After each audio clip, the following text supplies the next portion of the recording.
بسم اللہ الرحمن الرحیم۔ محترم ناظرین، السلام علیکم۔ پچھلی ویڈیو میں بات اس منزل پر پہنچ چکی تھی کہ اللہ کے رسول قباء کی بستی سے شہر مدینہ کی جانب تشریف لا رہے ہیں، اور شہر مدینہ میں تڑپتے ہوئے دلوں کے ساتھ تمام مسلمان انتظار کر رہے ہیں کہ دیکھیں پیغمبر اسلام کس کو یہ شرف بخشتے ہیں کہ وہ پیغمبر کا میزبان قرار پائے۔ ہر ایک کی تمنا ہے، ہر ایک کا دل چاہ رہا ہے، لیکن یہ بھی معلوم ہے کہ آنے والا عادل خدا کا عادل رسول ہے۔ چنانچہ صاحبان دولت کو بھی یہ معلوم ہے کہ ہماری دولت کا جادو ہر جگہ چل جاتا ہے، لیکن آج اگر ہم یہ تصور اور خیال کریں کہ پیغمبر ہماری کوٹھی یا ہماری حویلی یا ہمارے بنگلے کو دیکھ کر عام مسلمان کو نظر انداز کر کے ہمارے یہاں قیام کریں گے تو یہ خیال خام ہوگا۔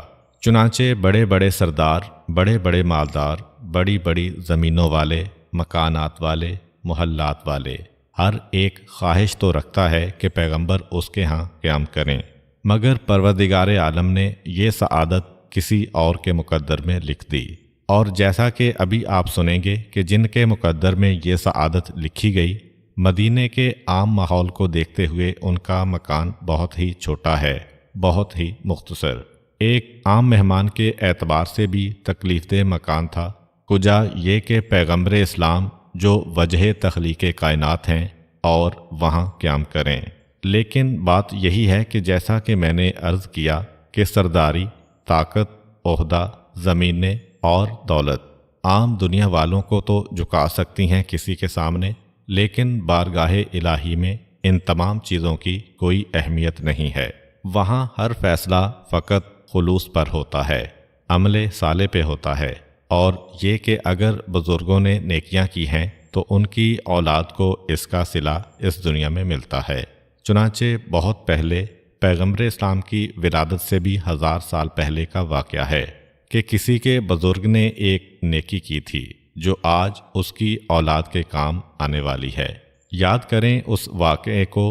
یمن کا حاکم طبع ابن حسان مکہ مکرمہ پہ حملے کے ارادے سے چلا، مکے کے قریب آ کر ایک انتہائی خطرناک بیماری میں مبتلا ہو گیا، اور آخر بہت مشکل سے یہ پتہ چلا کہ چونکہ اس نے خانہ کعبہ کو ڈھانے کا ارادہ کیا تھا، اس لیے پروردگار نے اسے بیمار کیا ہے۔ توبہ کر کے خانہ کعبہ پہ غلاف چڑھا کے اب وہ دوبارہ چلا مدینے کی جانب۔ اگرچہ اس کو جانا تو شام تھا، لیکن راستے میں مدینہ آ گیا۔ جب مدینہ پہنچا تو وہ چونک اٹھا، اس لیے کہ چند سال پہلے مدینہ ایک جنگل تھا، ایک صحرا تھا۔ یہ پیغمبر کی ولادت سے 1000 سال پہلے کی بات میں بیان کر رہا ہوں۔ یہ چند ہی سالوں میں یہاں پہ ایک شہر نمودار ہو گیا ہے، اور خاصا مضبوط اور مستحکم شہر نظر آتا ہے۔ چنانچہ اس کے دل میں ایک مرتبہ پھر لالچ اور تمنا پیدا ہوئی کہ میں مدینے پہ قبضہ کیے بغیر آگے نہ جاؤں گا۔ میری حکومت یمن سے شام تک پھیلی ہوئی ہے، اور اس میں یہ بستی میری حکومت کے دائرے سے باہر ہے، یہ کیسے ہو سکتا ہے؟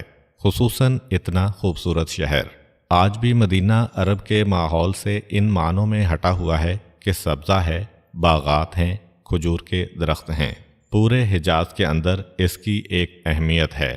یمن کے بادشاہ کے دل میں پھر ایک مرتبہ لالچ آئی، محاصرہ کر کے بیٹھ گیا شہر مدینہ کا، جو اس وقت یثرب کہلاتا تھا، جہاں پہ اس وقت صرف یہودی رہتے تھے۔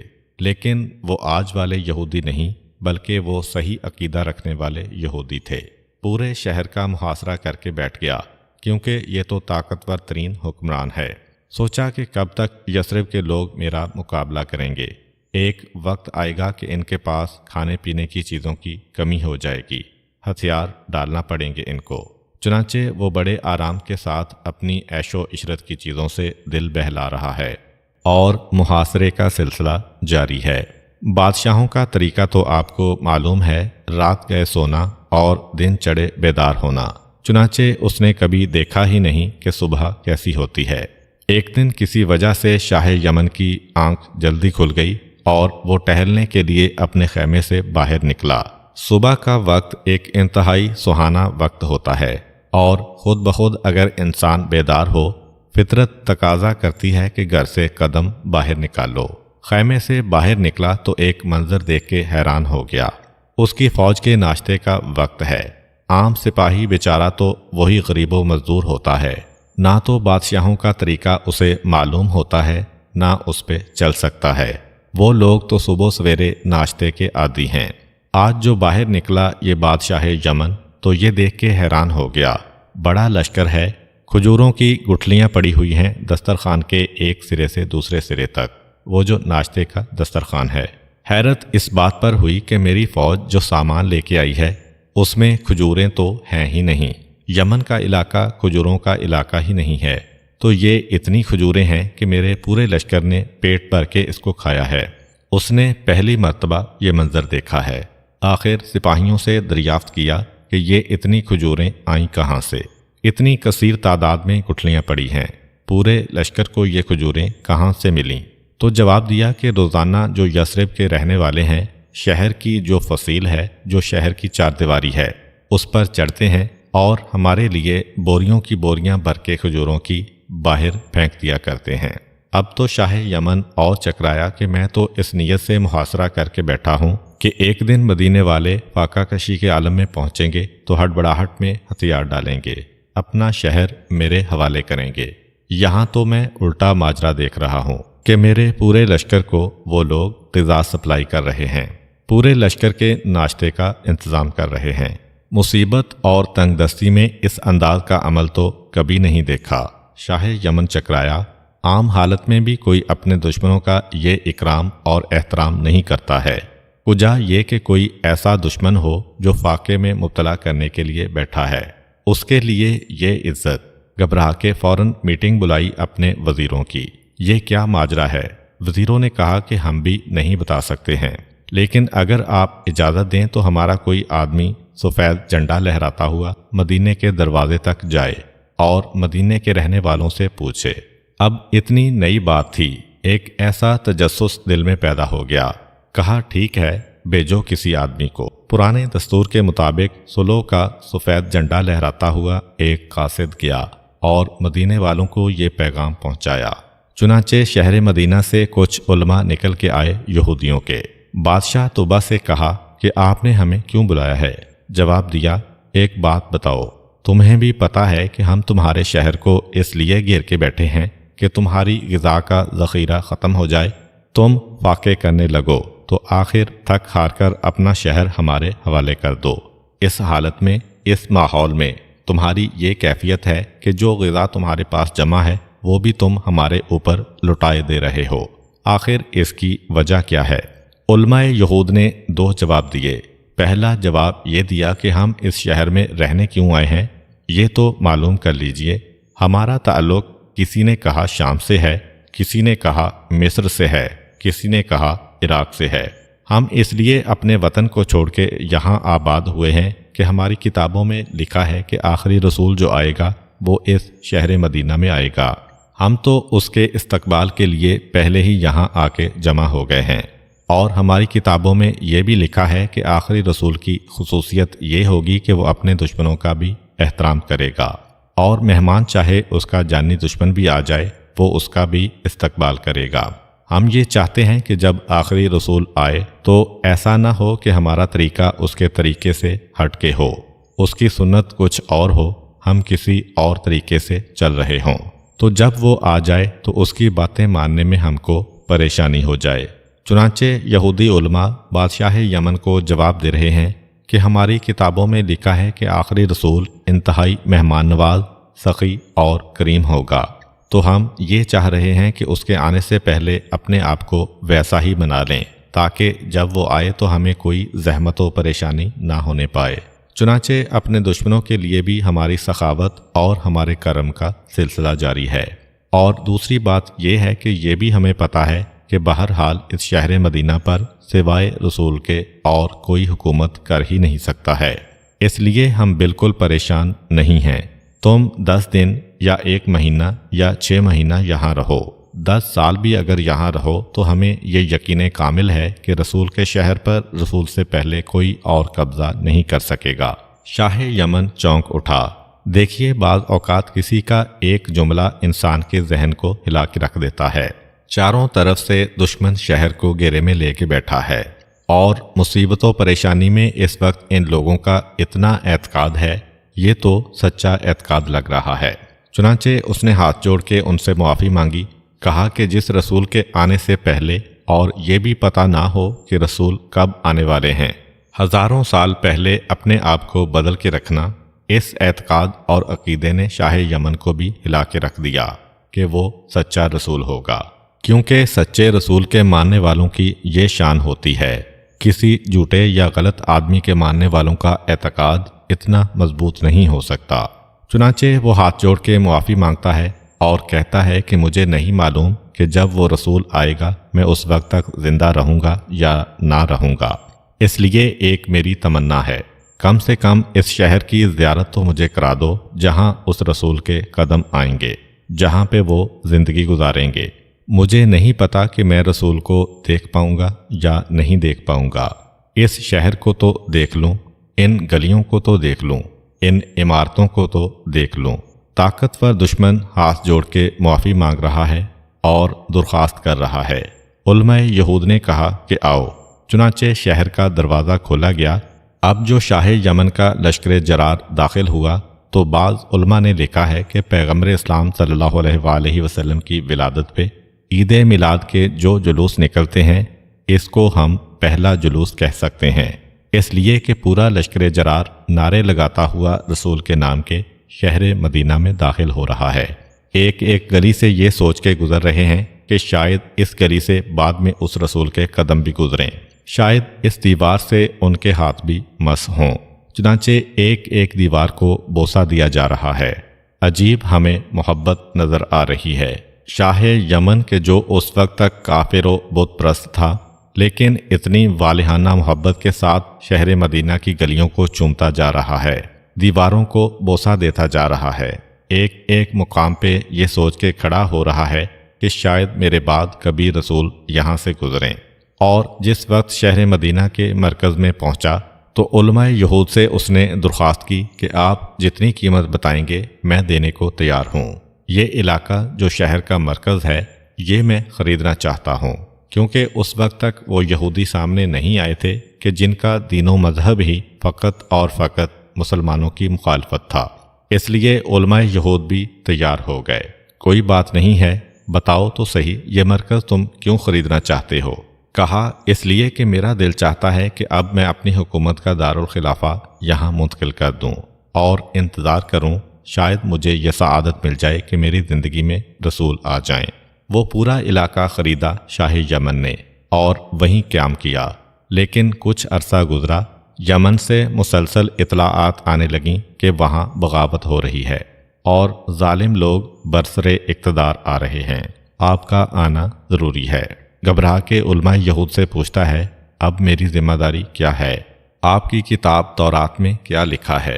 علماء یہود کہتے ہیں کہ بہرحال کیونکہ آپ بادشاہ ہیں اس لیے عدل کرنا اور مظلوموں کی مدد کرنا آپ پر واجب ہے، آپ وہاں جائیے اور وہاں اپنے عوام کو ظالموں کے چنگل سے بچائیے۔ دل نہیں چاہ رہا ہے مگر جانا پڑ رہا ہے۔ جاتے جاتے مدینے کے در و دیوار کو دیکھا اور کہا کہ اے مدینہ گواہ رہنا، لا الہ الا اللہ محمد الرسول اللہ، میں اس رسول کے آنے سے پہلے اس کا کلمہ پڑھتا ہوں۔ اور 4 شعر اس نے کہے، کاش وہ رسول میری زندگی میں آ جائے، وہ سچا رسول، وہ برحق رسول، تو میں اس کا ادنا خادم بن کر اس کی حمایت میں تلوار چلاؤں اور اس کے سارے دشمنوں کو ختم کروں۔ اور اس کے بعد اپنی فوج کے 400 بڑے بڑے سرداروں کو 400 مکان خرید کے دیے مرکز مدینہ میں، اور کہا کہ تمہیں یہیں رہنا ہے، میں تمہیں اس لیے چھوڑ کے جا رہا ہوں کہ تم میری فوج کے 400 مانے ہوئے سرداروں سپہ سالار ہو، میری حکومت سے زیادہ رسول کی حکومت کو تمہاری ضرورت ہوگی، ان کو فوجی سپاہی بھی چاہیے ہوں گے، سالار بھی چاہیے ہوں گے، تم یہاں پہ قیام کرو، میں تو کسی نہ کسی طرح یمن کا نظام ٹھیک کر لوں گا۔ 400 سرداروں کو وہاں چھوڑا۔ ان 400 میں سے ایک ایسا سردار تھا جو انتہائی متقی اور پرہیزگار بھی تھا، جس کا نام شامول تھا۔ کہا کہ یہ باقی سب تو سردار ہیں مگر تو عبادت گزار سردار ہے، اس لیے ایک امانت تیرے سپرد کر رہا ہوں، یہ کہہ کے شاہ یمن نے ایک شاہی کاغذ پر ایک خط لکھا، اور خط کیا تھا کہ رسول محمد کے نام، ان کے ایک ادنا غلام طبا کی جانب سے، اور پھر وہ 5 چیزوں کی گواہی دیتا ہے۔ اے رسول، میں آپ کے رب پہ ایمان لایا، میں آپ پر ایمان لایا، میں آپ کے دین پہ ایمان لایا، میں آپ کی کتاب پہ ایمان لایا، اور جو آپ حکم دے رہے ہیں میں سب پہ ایمان لایا، اور بس میری ایک ہی تمنا ہے کہ اگر آپ کی اس مدینے میں آمد کے وقت میں زندہ رہا تو آپ مجھے ضرور پیغام بھیجیے تاکہ میں آپ کی حمایت میں اپنی جان قربان کروں، اور اگر اس وقت تک میں دنیا سے رخصت ہو گیا تو میدان قیامت میں آپ میرے شفیع اور مددگار بن جائیے گا۔ اور پھر آخر میں یہ جملہ لکھا کہ میں آپ پر اور آپ کے جد ابراہیم علیہ السلام کے دین پہ ایمان لایا۔ اپنا نام لکھا، اپنے دستخط کیے، پھر اس کاغذ کو احتیاط سے بند کیا، مہر لگائی، سونے کا صندوقچہ بنوایا، اس میں اس کاغذ کو رکھا، تالا لگایا اور اس کی چابی شامول کے حوالے کی۔ یہ 2 امانتیں تمہارے پاس ہیں کہ جب کبھی وہ رسول آ جائیں یہ خط ان کو دینا، اور دیکھو اگر تمہارا انتقال ہونے لگے تو اپنی اولاد کو یہ وصیت کر کے جانا۔ اور یہ کہہ کے شاہ یمن روتا ہوا شہر مدینہ سے نکلا اور یمن چلا گیا۔ تاریخ کہتی ہے کہ زمانہ گزرتا رہا، پورے 1000 سال ہو گئے شاہ یمن کو آئے ہوئے۔ ادھر مدینے میں شامول نے انتقال کیا، مگر مرتے وقت وہ اپنے بیٹے کو یہ وصیت نامہ، یہ صندوقچہ اور یہ چابی دے کے گیا۔ بیٹے کا انتقال ہوا، وہ اپنے بیٹے کو ان چیزوں کو منتقل کر کے گیا، یہاں تک کہ 21 پشتیں گزر گئیں، 21 پیڑھیاں گزر گئیں شامول کے خاندان میں۔ 21ویں پشت میں جو شخصیت آئی ان کا نام خالد ابن زید ہے۔ خالد ان کا نام ہے، لیکن کیونکہ ان کے بیٹے کا نام ایوب ہے اس لیے وہ ابو ایوب کہلاتے ہیں، یعنی حضرت ابو ایوب انصاری رضی اللہ تعالی عنہ۔ یہ ابو ایوب ہیں کہ جو شامول کی 21ویں پیڑھی میں یا 21ویں پشت میں آئے۔ انہیں اپنے بزرگوں کی جانب سے یہ صندوقچہ ملا، یہ چابی ملی اور یہ وصیت ملی۔ پیغمبر اسلام جب شہر مدینہ کی جانب تشریف لا رہے تھے تو اللہ کے رسول مدینے کی سرحد پہ آ کے قباء کی بستی میں ٹھہر گئے۔ مدینے والوں کے ذہن میں یہ خیال تھا کہ پیغمبر فوراً مدینے میں آئیں گے، مگر پیغمبر اسلام قباء میں رک گئے۔ اس کی مصلحت بھی آپ کو پتہ ہے کہ حضرت علی علیہ السلام اور حضرت فاطمہ سلام اللہ علیہا کے انتظار میں رکے، مگر مدینے والوں کو یہ پتہ نہ چلا کہ پیغمبر اسلام کیوں رکے ہیں۔ بس یہ اطلاع آئی کہ اللہ کے رسول فی الحال قباء میں ٹھہرے ہوئے ہیں۔ خالد یعنی ابو ایوب انصاری انتہائی پریشان کہ جب رسول آ گئے اور مدینے کے اتنا قریب آ گئے کہ میں ان سے ملاقات کر سکتا ہوں تو پھر یہ امانت اپنے پاس کیسے رکھوں؟ ایسا نہ ہو کہ وہ کچھ عرصے اور قباء میں ٹھہر جائیں، اس دوران میرا انتقال ہو جائے اور یہ امانت مجھے اپنے بیٹے کو منتقل کرنا پڑے۔ چنانچہ فوراً ابو علی نامی ایک شخص کو بلایا، یہ امانت اور یہ خط لے کے فوراً قباء جاؤ پیغمبر اسلام کے پاس، یہ میری امانت ان کو پہنچا دو۔ جب ابو علی مدینے سے نکلا تو اتفاق سے یہ وہی جمعے کا دن تھا جس جمعہ کو پیغمبر قباء سے نکلے ہیں۔ ادھر حضرت ابو ایوب کا قاصد مدینے سے نکلا، ادھر پیغمبر اسلام قباء سے نکلے، اور راستے میں قبیلہ بنو سالم کی جامع مسجد میں پیغمبر نماز جمعہ کے لیے رک گئے۔ جمعہ مکمل ہوا، پیغمبر اسلام چلنا چاہتے ہیں کہ دیکھا کہ مدینے سے دوڑا دوڑا ایک آدمی چلا آ رہا ہے۔ اس کو بنو سالم کی بستی میں رکنا نہیں ہے، اسے تو قباء جانا ہے، مگر پیغمبر اسلام نے خود ہی کہا جاؤ اس آدمی کو لے کے آؤ۔ اس آدمی کا راستہ روکا گیا اور کہا کہ تم ادھر آؤ، اللہ کے رسول تمہیں بلا رہے ہیں۔ جیسے ہی وہ پیغمبر اسلام کے پاس پہنچا، پیغمبر نے کہا تمہارا نام ابو علی ہی ہے؟ وہ گھبرا گیا، آپ کو کیسے پتہ چلا؟ کہا تمہیں خالد یعنی ابو ایوب نے خط دے کے بھیجا ہے، اور گھبراہٹ بڑھی۔ یہ بات تو سوائے میرے اور ابو ایوب انصاری کے کسی کو نہیں معلوم، سونے کا صندوقچہ ہے، اس کی حفاظت بھی مقصود تھا۔ پیغمبر اسلام نے کہا بس لاؤ وہ امانت میرے حوالے کر دو جو میرے ایک ایسے کلمہ پڑھنے والے نے دی ہے کہ جو 1000 سال پہلے مجھ پر ایمان لایا اور قیامت میں جس کی شفاعت مجھ پر واجب ہو گئی ہے۔ یہ کہہ کے پیغمبر اسلام نے وہ صندوقچہ لیا۔ 1000 سال کے بعد وہ تالا کھلا گیا۔ پیغمبر نے مہر توڑی، شاہ یمن کے خط کو پڑھا، اور اس کے بعد پیغمبر اسلام نے پہلے تو شاہ یمن کے وہ فضائل بتائے، اور پھر اس خط کو پڑھنے کے بعد پیغمبر اسلام نے وہ فیصلہ جو پہلے ہی ہو چکا ہے، اس فیصلے کا اعلان کیا، مگر سب کو نہیں بتایا، بلکہ صرف 2 یا 3 خاص آدمیوں کو، اور کہا اب ہمیں مدینہ چلنا ہے۔ فیصلہ یہ ہوا کہ چونکہ شامول نے اس اہم ترین امانت کو پوری احتیاط کے ساتھ اپنی اولادوں کو منتقل کیا ہے، اس لیے مدینے میں پیغمبر نہ کسی دولت مند کے مہمان بنیں گے، نہ کسی سرمایہ دار کے مہمان بنیں گے، نہ کسی ذمہ دار کے مہمان بنیں گے، نہ کسی سردار کے مہمان بنیں گے۔ کوئی دنیاوی چیز پیغمبر اسلام کو کسی گھر پہ نہیں پہنچا سکتی، نہ کسی کی دولت پیغمبر کو اس کے گھر پہ لائے گی، نہ کسی کا عہدہ پیغمبر کو اس کے گھر پہ لائے گا۔ شامول کی نیکی اس کے بیٹے ابو ایوب انصاری رضی اللہ تعالی عنہ کو یہ اعزاز بخشنے والی ہے کہ چونکہ تمہارے بزرگوں نے اس دیانتداری کے ساتھ امانت کی حفاظت کی ہے، اس لیے اللہ کے وہ رسول جن کا لقب ہی امین ہے، وہ صرف اور صرف تمہارے گھر میں قیام کریں گے۔ یہ فیصلہ ہو گیا، لیکن عام لوگوں کو یہ فیصلہ نہیں معلوم، اس لیے جیسے جیسے پیغمبر کی سواری مدینے کے قریب بڑھتی جا رہی ہے، ہر قبیلہ کہہ رہا ہے اللہ کے رسول آپ ہمارے ہاں ٹھہر جائیے، آپ ہمارے ہاں ٹھہر جائیے، اور پیغمبر ایک ہی جواب دے رہے ہیں، خلو سبیلہا فإنہا معمورہ، میری اونٹنی کا راستہ چھوڑ دو، یہ اللہ کی جانب سے خود ہی معمور کی گئی ہے، خود ہی اسے حکم دیا گیا ہے، اسے کہاں ٹھہرنا ہے یہ خود جانتی ہے۔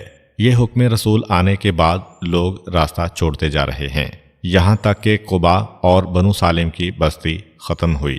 اب مدینہ شروع ہو گیا، اور مدینے کی سرحد پر مدینے کے سارے مرد، مدینے کی ساری عورتیں، مدینے کے سارے بچے گویا عید کا جشن منانے کے لیے جمع ہوئے ہیں، اور بے چینی اور بے تابی میں کوئی کھجور کے درخت پہ چڑھا ہوا ہے، کوئی پہاڑ کی چوٹیوں پہ بیٹھا ہوا ہے، کوئی مکانات کی چھت کے اوپر ہے، اور ہر ایک کی زبان پہ یہ سوال ہے کہ اللہ کے رسول اب تک نہیں آئے۔ ہمیں خبر تو ملی تھی کہ وہ قبا سے حرکت کر چکے ہیں۔ ہر ایک بے چین اور بے قرار ہے، ہر طرف آوازیں ہیں این الرسول، رسول کہاں ہیں؟ ہر وہ آدمی جو کسی بلندی پر ہے، نیچے کھڑے رہ جانے والے مرد اور عورتیں اس سے سوال کر رہے ہیں کہ کوئی نظر آیا، کوئی جھلک نظر آئی۔ بڑی بے چینی کے ساتھ اہلیان مدینہ کو پیغمبر اسلام کی آمد کا انتظار تھا، اور بے اختیار کوئی پکارا کہ مجھے رسول نظر آ گئے ہیں۔ بس اتنا سننا ہے کہ اللہ اکبر کے نعرے بلند ہوئے شہر مدینہ میں، اور ہر طرف سے ایک ہی آواز آئی، جاء محمد العبد الصالح، وہ رسول آ گئے جو صالح رسول ہیں۔ اور مدینے کی چھوٹی چھوٹی بچیاں پیغمبر اسلام کے استقبال کو آگے بڑھیں، اور وہی شعر پڑھنا شروع کیے جو آپ اکثر علماء سے سنتے ہیں، طلع البدر علینا من ثنیات الوداع وجب الشکر علینا ما دعا للہ داعی، ایھا المبعوث فینا جئت بالامر المطاع، جئت شرفت المدینہ مرحبا یا خیر داعی۔ ہم پر 14ویں کا چاند ثنیات الوداع کی طرف سے طلوع ہوا، ہم پہ شکر واجب ہے کہ بلانے والے نے ہمیں اللہ کی طرف بلایا، آپ کو ہماری طرف مبعوث کیا گیا ہے، اور آپ ایسی بات لائے ہیں جس کی اطاعت کی جائے گی۔ آپ نے مدینہ کو شرف بخشا، اے خیر کی دعوت دینے والے خوش آمدید۔ اس سے آگے بھی یہ کافی لمبی نعت ہے جو آپ کو کتابوں میں مل جائے گی۔ ثنیۃ الوداع کی طرف سے ہم پر 14ویں کا چاند طلوع ہوا۔ ثنیۃ الوداع آبادی کے باہر اس گھاٹی کو کہتے ہیں جہاں سے مسافروں کو رخصت کیا جاتا ہے، یعنی الوداعی گھاٹی۔ یہ وہ جگہ تھی جہاں سے اہل مدینہ مکہ جانے والوں کو رخصت کیا کرتے تھے۔ جب مدینے کی بچیوں نے پیغمبر اسلام کا اس جوش و خروش کے ساتھ استقبال کیا تو پیغمبر نے ان چھوٹی چھوٹی بچیوں کو دیکھ کے کہا کہ کیا تم مجھ سے محبت کرتی ہو؟ تو سب نے کہا بلا یا رسول اللہ، اللہ کے رسول یقیناً۔ پیغمبر نے کہا واللہ، اللہ کی قسم میں بھی تم بچیوں سے محبت کرتا ہوں، اس اعتبار سے کہ صاحب معرفت بچیاں ہیں، اور ان بچیوں کے بعد اب ان کے بزرگ پیغمبر اسلام کے استقبال کو آنے لگے۔ اتنا زیادہ شور بلند ہوا کہ عبداللہ ابن سلام جو بعد میں اسلام قبول کرتے ہیں وہ اسی ایک شعر کی وجہ سے تو اسلام کے قریب آئے۔ جیسے ہی مدینے کی سرحد پر بچیوں نے استقبال کیا، بچیوں کے استقبال کے بعد اب بزرگ آگے بڑھتے ہیں، ہر ایک کہہ رہا ہے اللہ کے رسول آئیے ہمارے شہر میں تشریف لائیے۔ یہودیوں کی بستیوں تک بھی یہ شور کی آواز پہنچ گئی۔ عبداللہ ابن سلام، ان کا اصل نام حسین ابن سلام ہے، یہ یہودیوں کے عالم ہیں۔ حضرت یوسف علیہ السلام کی اولاد میں یہ 19ویں یا 21ویں پشت میں ہیں، اور ان کا خاصا احترام ہے شہر مدینہ میں، اور علماء یہود میں ایک نامور مقام رکھتے ہیں۔ بعد میں یہ اسلام قبول کر کے نبی کریم صلی اللہ علیہ وآلہ وسلم کے ایک جلیل القدر صحابی بنے۔ یہ کہہ رہے ہیں کہ جس وقت یہ شور کی آواز بلند ہوئی تو میں اپنے کھیتوں میں کام کر رہا تھا، وہاں سے نکل کے مدینے کی جانب آیا اور کھجور کے درخت کے نیچے میں کھڑا ہو گیا۔ میں نے دیکھا ایسا عظیم و شان جلوس کہ میں تصور بھی نہیں کر سکتا ہوں۔ جب یہ جلوس داخل ہو رہا ہے شہر مدینہ میں تو مدینے والوں نے اللہ اکبر کے نعرے لگائے، بے اختیار میری زبان سے بھی اللہ اکبر نکل گیا۔ میری پھوپھی خالدہ بنت حارث بزرگ خاتون وہ بھی قریب کھڑی تھیں۔ جب انہوں نے مجھے دیکھا ایک یہودی عالم اور ایک ایسی شخصیت کے استقبال میں نعرہ لگا رہا ہے جسے بہرحال یہودی اپنا دشمن سمجھ رہے ہیں۔ وہ شاہ یمن کے دور کے یہودی الگ تھے، مگر پیغمبر اسلام کے دور کے یہودیوں کے بارے میں تو آپ سن ہی چکے ہیں۔ تو میری پھوپھی مجھ سے کہنے لگیں کہ اے میرے بھتیجے کیا ہو گیا؟ تیری خوشی کو دیکھ کے ایسا لگ رہا ہے کہ جیسے موسیٰ ابن عمران آ رہے ہیں۔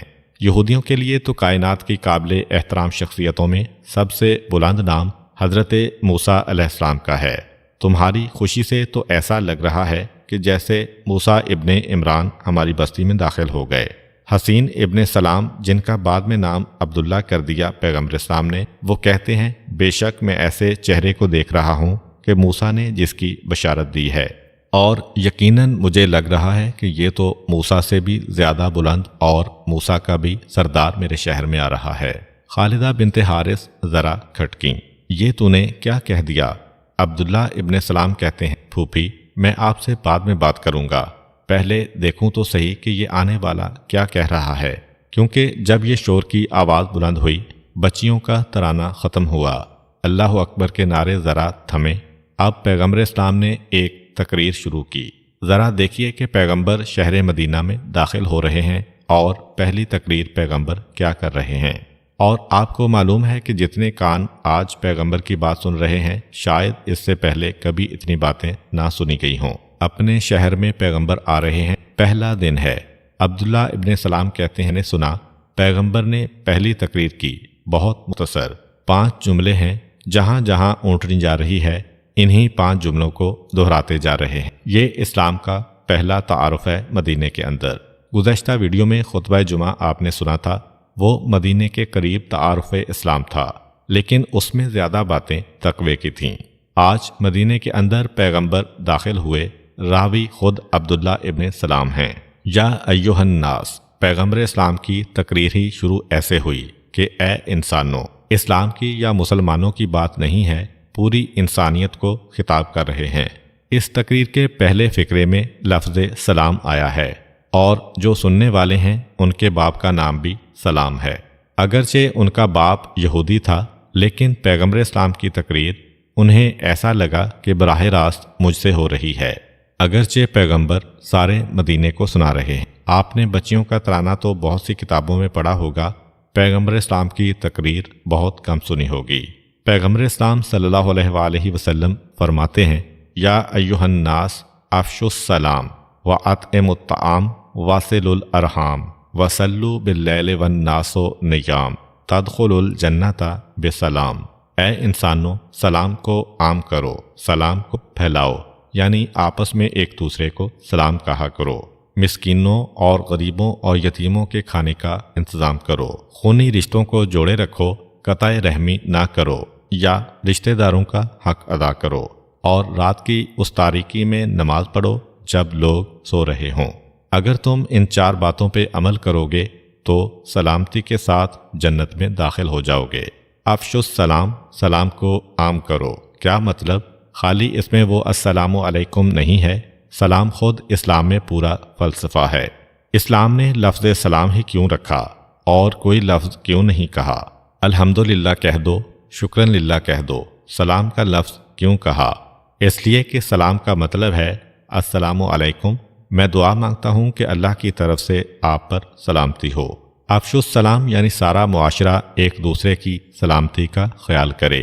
وہ اسلامی معاشرہ نہیں ہے جہاں پہ سلام بآواز بلند ہوتا ہے مگر ساتھ میں ایک دوسرے کو نقصان پہنچانے کی کوششیں کی جاتی ہیں۔ وَأَطْعِمُوا الطَّعَامَ، کھانا کھلاؤ۔ اس کا مطلب یہ نہیں کہ 6 دن حرام کمایا اور 7ویں دن کھانا بنا کے فقیروں میں تقسیم کر دیا، بلکہ معاشرے کو ایسا بنا دو کہ جس میں کوئی کسی کا محتاج ہی نہ رہے، ہر ایک کی روٹی کا انتظام ہو جائے، ہر ایک کے کھانے کا انتظام ہو جائے۔ اسی لیے پیغمبر اسلام نے اس امیر آدمی کہ جس نے اپنے وصیت نامے میں لکھا تھا کہ میرے پورے کھجوروں سے بھرے ہوئے گودام کو راہ خدا میں خیرات کیا جائے، جب پیغمبر نے اس گودام کو راہ خدا میں خیرات کروا دیا تو آخر میں مدینے والوں کے سامنے اس کے بیٹے کو مخاطب کیا، ایک کھجور جو اس گودام میں پڑی تھی اسے اٹھایا اور کہا، دیکھو اگر تمہارا باپ یہ سارا گودام اپنے مرنے کے بعد خرچ کرنے کی وصیت جو کر کے گیا ہے، اس کے مقابلے میں ایک کھجور اپنے ہاتھ سے اپنی زندگی میں خرچ کر کے جاتا تو اس کا ثواب زیادہ ملتا۔ مرنے کے بعد یہاں پیسہ لگا دو، وہاں پیسہ لگا دو، اس مسجد کو دے دو، اس مدرسے کو دے دو، ان غریبوں کو دے دو، اس کا بھی ثواب ہے، لیکن اس سے زیادہ ثواب کیا ہے؟ اپنی زندگی میں دے کے جاؤ، وہ زیادہ بہتر ہے۔ تو یہ حدیث اکثر پڑھی جاتی ہے کہ مرنے کے بعد تو جو کچھ تمہاری اولاد تمہارے لیے کرائے گی، مگر اپنی زندگی میں اگر ایک کھجور تم دے کے جاؤ، اس کا ثواب اس پورے گودام سے زیادہ ہے جو مرنے کے بعد تقسیم کرنے کی وصیت کر کے جا رہے ہو۔ اچھا، پیغمبر اسلام نے جو یہ کہا کہ یہ کھجور اپنے ہاتھ سے دے کے جاؤ، تو مقصد کیا تھا؟ اپنی زندگی میں دے کے جاؤ۔ لیکن نہیں، ایسے لوگ بھی ہیں کہ جو اسی حدیث کے لفظ کو پکڑ کے بیٹھ گئے اور اب انہوں نے خیرات تک بند کر دی۔ ہم خیرات اس وقت کریں گے جب اپنے ہاتھ سے دیں گے۔ اگر کوئی مستحق ہے، پریشان حال کوئی مجبور آدمی ہے اور ہمیں اس کی مدد کرنا ہے، پیسے دینا ہے، لیکن آج ہمیں کسی اور کام سے کہیں جانا ہے، پرسوں بلائیں گے تاکہ اپنے ہاتھ سے دیں۔ اپنی بیوی کو پیسے دے کے نہیں جائیں گے، اپنے بیٹے کو پیسے دے کے نہیں جائیں گے کہ پیغمبر نے کہا ہاتھ سے کھجور خیرات کرو۔ تو ہاتھ کا مطلب یہ اصلی ہاتھ نہیں ہے، ہاتھ کا مطلب ہے اپنی زندگی میں خیرات کرو، اس کا ثواب مرنے کے بعد کی جانے والی خیرات سے زیادہ ہے۔ مفہوم کو سمجھے بغیر صرف الفاظ حدیث پکڑنے سے یہ حماقتیں ہوتی ہیں۔ چنانچہ یہ جو پیغمبر اسلام مدینے میں خطبہ دے رہے ہیں، اس کے الفاظ پر بھی غور کریں اور معنی پر بھی۔ اور پیغمبر اسلام کی تقریر کا تیسرا جملہ، اپنے رشتہ داروں کا حد سے زیادہ تمہیں خیال کرنا ہے۔ اسلام اسی بنیاد پہ احکام بتاتا ہے کہ شروع کرو اس سلسلے کو، پہلے اپنی ذات کے متعلق جو رشتہ دار ہیں، پھر یہ رشتہ داری کے سلسلے کو اسلام پھیلاتا جاتا ہے۔ ایک آخری منزل آتی ہے جب اسلام کہتا ہے کہ دنیا کا ہر انسان تمہارا رشتہ دار ہے، مگر اس سلسلے کو بڑھاؤ، رشتہ دار کو کبھی نظر انداز نہ کرو۔ اور چوتھا جملہ کہ جب لوگ سو رہے ہیں تو نماز پڑھو۔ اب سونے کا ظاہری مطلب تو یہی ہے کہ یہ نیند جو رات کو لی جاتی ہے، اور حدیث میں بھی یہی ہے، لیکن اس کے پیچھے وہ فلسفہ بھی ہے کہ جب لوگ غفلت کی نیند سو رہے ہوں، کسی کو خیال ہی نہ ہو کہ اللہ بھی ہے جس سے ڈرا جاتا ہے، کسی کو احساس ہی نہ ہو کہ قیامت بھی ہے جس میں ہمیں حساب کتاب دینا پڑے گا، آڈیٹر کی فکر ہو جاتی ہے جس سال میں آڈٹ ہونے والا ہے، سارے حساب کتاب لیجر رجسٹر کو صحیح کر لو، انکم ٹیکس کی فکر ہو جاتی ہے کہ وقت پہ گوشوارہ بھر دو، لیکن میدان قیامت کے آڈٹ اور میدان قیامت کا جو گوشوارہ بھرا جا رہا ہے اس کی فکر کسی کو نہیں ہوتی۔ پیغمبر اسلام یہ بھی پیغام دے رہے ہیں کہ جب اندھیرا چھا جائے، یعنی جب ظلمت چھا جائے، جب لوگوں کی عقلوں پہ غفلت کے پردے پڑ جائیں، جب لوگ غافل سو رہے ہوں، اس وقت تم نماز پڑھو۔ نماز کس چیز کا نام ہے؟ نماز اسی چیز کا نام ہے۔ کوئی نماز الحمد کے بغیر نہیں ہو سکتی ہے۔ مالک یوم الدین کہ تو قیامت کے دن کا مالک ہے، قیامت کو یاد دلانا ہے۔ اہدنا الصراط المستقیم، اپنی محتاجی کو یاد دلانا ہے۔ سجدہ کر کے سبحان ربی الاعلیٰ و بحمدہ، میں تیرے آگے سجدہ کر رہا ہوں کیونکہ تو ہی سب سے بڑا پروردگار ہے۔ نماز تو نام ہی ہے کہ ہم مدد تجھ ہی سے چاہتے ہیں، رزق دینے والا تو ہی ہے اور تیرے علاوہ کوئی طاقت ہی نہیں جس کے آگے ہم جھکیں۔ یہ ہے اصلی نماز۔ نماز اسی چیز کا نام ہے کہ یاد کرو قیامت میں کوئی کام نہیں آنے والا ہے سوائے الرحمن الرحیم خدا کے، تو اسی کے آگے پیشانی کو جھکاؤ۔ اس وقت تم عبادت کرو جب لوگوں کی آنکھوں پہ غفلت کے پردے پڑے ہوں۔ تو یہ 4 پیغام پیغمبر اسلام دے رہے ہیں۔ ایک دوسرے کی سلامتی کا خیال کرو، رشتہ داروں کا حق ادا کرو، معاشرے کو ایسا بناؤ کہ کوئی محتاج نہ رہے۔ جب لوگ غافل ہوں اس وقت نماز پڑھ کے قیامت اور اپنے خدا کو یاد کرو۔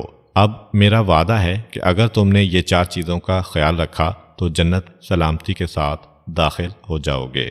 یہاں پہ ایک بات ذہن میں آتی ہے کہ اے اللہ کے رسول، سیاست دنیاوی کا یہ تقاضا ہے کہ مکے سے آپ آ رہے ہیں اور مکے والوں کے دل میں جو دشمنی تھی جب آپ نے ہجرت کی تو اب تو رہی سہی کسر بھی پوری ہو گئی۔ اب تو مکے والے کھلم کھلا آپ کے خلاف ہو گئے۔ اب تو بظاہر مدینے والوں کے علاوہ عرب کی سرزمین پہ آپ کا کوئی سہارا نہیں ہے۔ طائف والے پہلے ہی منع کر چکے ہیں۔ مکے والوں کو چھوڑ کر آپ نے ان کے خلاف خود اعلان جنگ کر دیا ہے۔ اب تو مدینے والوں کا بڑا خیال کرنا پڑے گا۔ اب تو ان کے دلوں کو ہاتھ میں لینا پڑے گا۔ اچھی اچھی باتیں کریں، جنت کے باغات دکھائیں، جس طرح سیاسی رہنماؤں کا طریقہ کار ہوتا ہے کہ کم سے کم یہ آخری سپورٹر جو بچے ہیں یہ تو ہمارے خلاف نہ ہونے پائیں۔ مگر آج عجیب طریقہ ہے پیغمبر اسلام کا۔ یہی تو سچائی کی سب سے بڑی دلیل ہے کہ جہاں جہاں پیغمبر جا رہے ہیں حقائق کو بتاتے ہوئے جا رہے ہیں۔ اگر خیالی جنت دکھا کے مدینے والوں کو کرنا تھا تو وہ مکے والے کیا برے تھے؟ یہ ساری باتیں تو ان کو بتا کے ان کو بھی اپنی جانب کھینچا جا سکتا تھا۔ وہاں بھی مسئلہ یہی ہے کہ مکے والے سمجھ رہے ہیں کہ جنت ہمارے نام الاف ہے، اور پیغمبر اسلام کہہ رہے ہیں کہ بغیر عمل کے کیسے؟ جب موت آئے گی تو پتہ چلے گا کہ جنت جسے تم اتنا قریب سمجھ رہے ہو کہ ادھر ملک الموت آیا اور ہم جنت میں پہنچ گئے، مگر رسول بتا رہے ہیں کہ جنت کتنی مشکل چیز ہے، جنت کتنی دور کی چیز ہے۔ جنت تک پہنچنا بہت آسان بھی ہے، بہت مشکل بھی ہے۔ اگر زبانی ایمان ہے تو جنت سے مشکل کوئی چیز نہیں، اور اگر تمہاری رگ و تہ میں ایمان اترا ہوا ہے، سر کے بال سے پیر کے ناخن تک اللہ کی اطاعت کر رہے ہیں، تو جنت سے زیادہ آسان کوئی چیز نہیں۔ حسین ابن سلام علماء یہود میں شامل ہیں، تورات اور زبور کے عالم ہیں، اپنی قوم میں ان کا بہت بڑا مقام ہے، لیکن پیغمبر اسلام صلی اللہ علیہ وآلہ وسلم کی تقریر نے ان کو بھی ہلا کے رکھ دیا۔ آپ نے دیکھا ہوگا کہ عام آدمی مقرر کی تقریر سے متاثر ہو جاتے ہیں، لیکن جو خود بہت بڑا عالم ہے یہ آسانی سے متاثر نہیں ہوگا۔ جو خود مقرر ہے وہ آسانی سے متاثر نہیں ہوگا۔ لیکن حسین ابن سلام اتنے مختصر الفاظ میں پیغمبر اسلام نے پورا دین اسلام سمیٹ کے پیش کر دیا کہ اب حسین ابن سلام بے اختیار اللہ اکبر کا نعرہ لگا بیٹھے، اور بہت جلد انہوں نے اسلام قبول کیا۔ وہ ایک بہت ہی دلچسپ واقعہ ہے جو انشاءاللہ آئندہ ویڈیو میں آئے گا، اور سرحد مدینہ سے لے کر حضرت ابو ایوب انصاری رضی اللہ تعالی عنہ کے گھر کا واقعہ بھی آپ سنیں گے۔ امید کرتا ہوں کہ آپ کو آج کی ویڈیو اچھی لگی ہوگی۔ اگر آپ کو ہماری ویڈیو اچھی لگی ہے تو ویڈیو کو لائک کریں، اور مزید اس طرح کی ویڈیوز دیکھنے کے لیے ہمارا چینل سبسکرائب کر لیں۔ ملتے ہیں نیکسٹ ویڈیو میں، اجازت دیجیے، اللہ حافظ۔